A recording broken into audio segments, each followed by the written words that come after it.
Flosstube. I'm Michelle from Michelle's Romantic Tangle, and it is Monday, March 8th, 2020, although it'll be Tuesday by the time this is uploaded because I'm competing with teenage boys for bandwidth, and honestly, it's easier to upload early in the morning when they're not awake.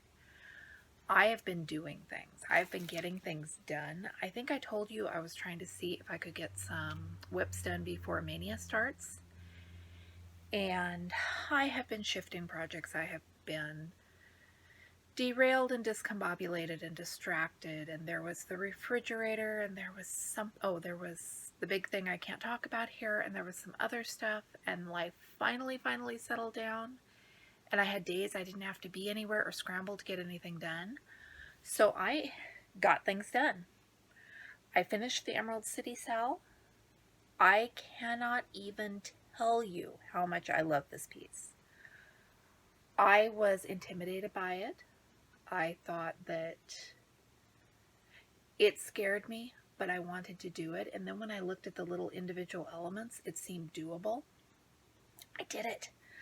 I made a mistake when I started. First, I didn't center my project on the fabric. I don't know how I got that far off. Second, I cut my fabric crooked. And I was about up here before I realized I had cut the fabric crooked.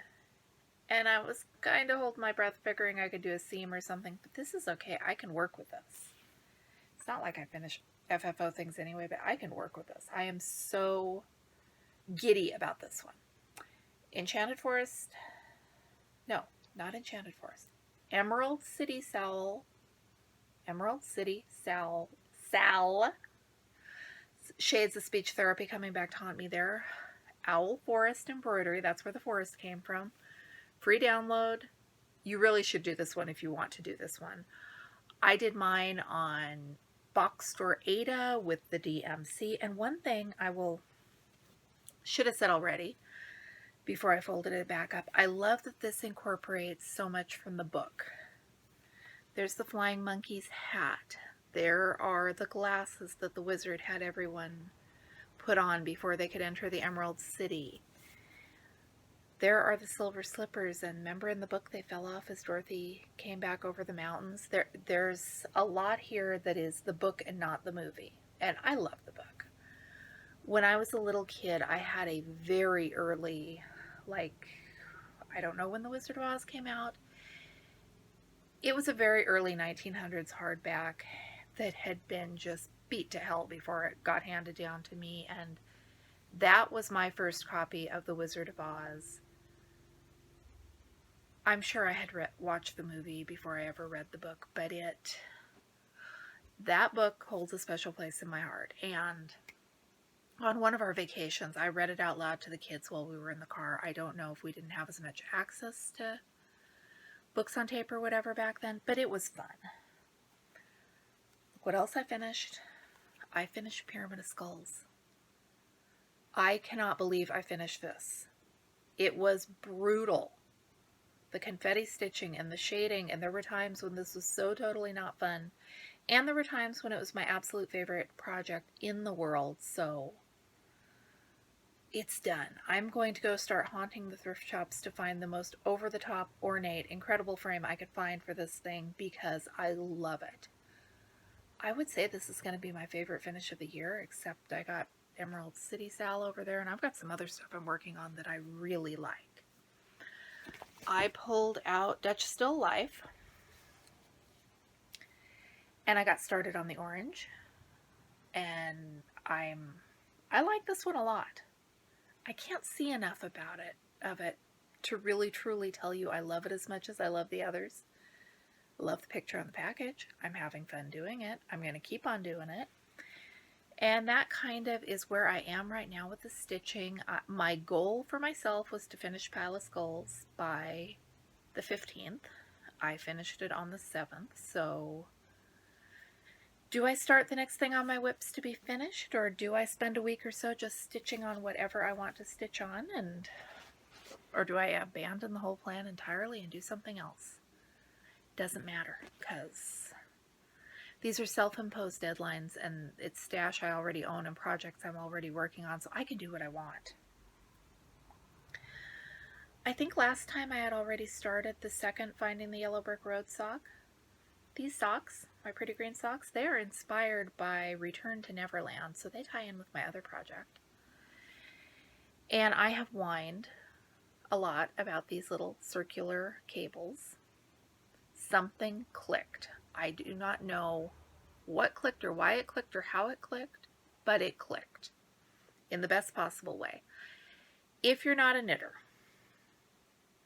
knitting is made up of knits and purls, and they are kind of the right side and wrong side, and this doesn't have a good way to show you that.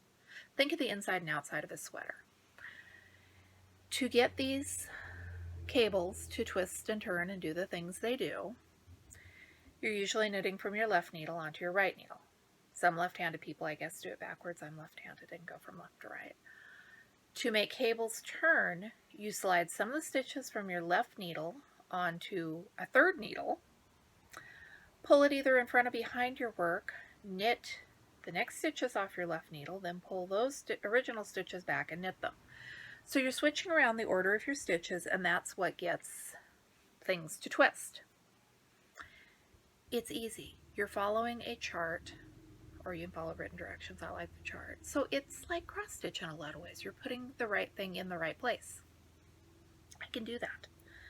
What I can't do is look at the symbols on the chart and remember, am I holding that third needle in the front or the back to make this work? Somehow this week, and if you look at the symbol on the chart, it shows you. I just can't remember the visual language of it. Somehow this week on these socks, I'm cabling without looking at the symbol key every time I need to twist a cable, and that is making me super happy. So there's that. One thing that I have been seeing all week that has been driving me nuts is people who are trying to fix other people's stitching or knitting or whatever, and please, if it is not broke, don't fix it. If somebody wants to start in the middle and you think they should stop in the corner, or if they want to grid and you think gridding is a waste of time, you're entitled to your opinion. Share your opinion. Maybe don't answer, how do I do this, with, well, I think it's a stupid waste of time, don't do it, because that's just bitchy. But if someone is working on a project and they are happy with what they are doing, do not go up to them as a friend and try to fix them, because it's not necessary. Maybe if they're pressure canning improperly and going to give themselves botulism, but for cross-stitch or knitting, just don't. Years and years ago, I was at a knitting group get-together, and I was doing so good that day. I was working on a cabled scarf. I was brand new to cables. I had 2 small children with me and was knitting in public and was doing cables, and it was a good day. Then a friend decided, with the best possible intentions, that I really should be cabling without a cable needle. Cabling with a cable needle is how it was traditionally done. Cabling without a cable needle is a neat new trick and a great skill to have in your arsenal of skills. But in her teaching me how to do that day and not taking no for an answer, I forgot how I couldn't cable without a cable needle, and by the time she was done with me, I couldn't cable with one either, and it introduced mistakes into my project that didn't need to be there and made me sad. And so don't mess with it. If someone asks for your help, help. If you see someone, friend was knitting a cowl, and I mentioned that she might want to learn a stretchy bind off before she got to that part, because that is how you bind off things that need to stretch to go over body parts. But I wasn't changing how she was already doing it. Don't boss around the other stitchers. So this should have been in the last video, but it wasn't, because I forgot. I had notes and I lost them before the video, and I thought I remembered everything, but I didn't. Hobby Lobby is doing clearance. I went and I got, I twist these so they don't reflect my whole table at you. They are Tim Holtz Ideology pocket watches. And yeah, I forgot these don't come out of here. So there's a back that snaps onto that, and they've got a loop so they could be a pendant, and I like these a lot. So there's a back that snaps, and that's going to reflect just as much as it did in the packaging. A while back, I was on Instagram looking at all of the little tiny embroideries that people were doing and making into brooches and jewelry. And I want to learn to do that. And these were $1.24 for a 2-pack. Of course, I bought more than one 2-pack because they were there and they were on clearance. And that means the store wants someone to come along and buy them. And I don't know when I'm going to figure this out, but I'm going to figure this out. And I also got the little frames because, you know, if I'm going to do little tiny landscapes, I might want to put one in a frame. My other no stash acquisition this week. I found at the Dollar Tree, and this is JOT, which is the Dollar Tree's brand. These are really heavy, wonderful steel rulers. I have never seen these at the Dollar Tree before. I've got the splintery wooden kind, and I've got the rubber kind that doesn't snap, but it bends, and I'm happy about these. I have never seen them before. Don't know if I'll ever see them again, because if they get them again, I want to get some for the boys. I bought the only 2 they had in there, mine. But they're out there, and if you need a good straight edge for what you are doing for $1, that's a good deal. I went to the thrift store because the thrift store is 3 or 4 blocks from the feed store where we buy chicken feed. Swear I wasn't looking for those dimensions projects from that estate sale because I know they're long gone. Even though, you know, I looked at the frame stuff because I did. I've had good luck finding magazines at this one, and they're always cross-stitch and country crafts, which is wonderful because they sell their magazines for $0.10, but I've got a lot of cross-stitch and country crafts at this point. I did a video of crawling on the floor picking out magazines because look at that. This magazine didn't have a cover, but that's a Polyvon that I did not already have in my stash. That's another Polyvon that I did not already have in my stash. I have few, if any, leisure arts. And I found a whole stack of just cross stitch that apparently are years I've never stumbled across before. So woohoo for that. I left with a stack of 34 magazines, 33 and a children's horror novel for my son's collection, something like that. This one's got this pink cameo that I am absolutely loving. I think this is going to be a Mania start. And I'm not showing you all the magazines. I'm just showing you the ones that caught my eye as I was leafing through them. And look at this. Totally going to be a Mania start. I love everything about this. I love the orange. I love the quilt. I love the pumpkin. I am excited. So I was sitting on the floor in the thrift store doing a video, filming myself as I flipped through all the cross-stitch magazines. Probably looked ridiculous. Don't care. Got up off the floor. Some of my comments on that video said they wouldn't have been able to get back off the floor. I'm at a point where my knee is better enough that I can get back up off the floor. I just don't look graceful doing it, and I don't care. So I was watching Stitchy Witch 42 Audrey, and she commented about that she'd had comments disappearing. I've had comments disappearing too, and the ones of mine that switched over to held for moderation are like my own replies to people's comments. I don't know what's happening. I have been deleting some comments that are very, by the channel name and the comment that was left, they're very obviously not Flosstube comments. Wicked Awesome Video is from a channel with a get rich quick scheme-ish name. Makes me think it's not a Flosstube comment. So if I have inadvertently deleted a comment from one of my viewers, I apologize. Let me know. I'm not trying to do that. I did have one comment pop up on my phone notifications, and it popped up, and then when I went to look at it on the video, it wasn't there, so I think the person who left it might have deleted it. If you delete comments, they apparently hang in the YouTube notifications for a really long time. This person who, channel name I do not recognize, not one of us, and I interpreted the comment as snarky. Maybe it wasn't meant that way, but it was about my thrifted DMC cautionary tale, asking me if I really expected to get 50 skeins of DMC for $2.99 even at thrift store prices. Yes, I did. And the reason I did is because I have got that much DMC at that price many times over.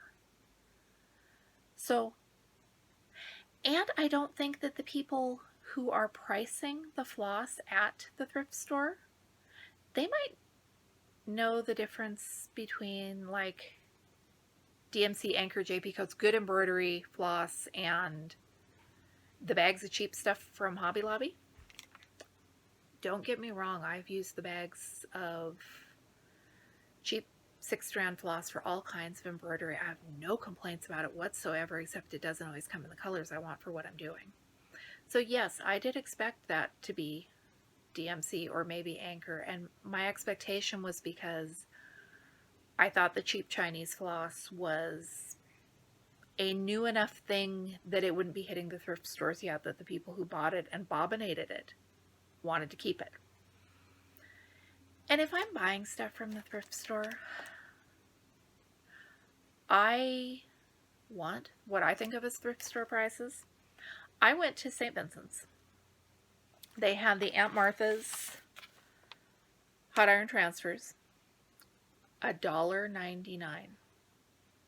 It was a new one. You can buy them at Walmart for $1. Or you could buy them at Walmart for $1 like 2 years ago. I haven't been buying them at Walmart lately because I have a lot of them.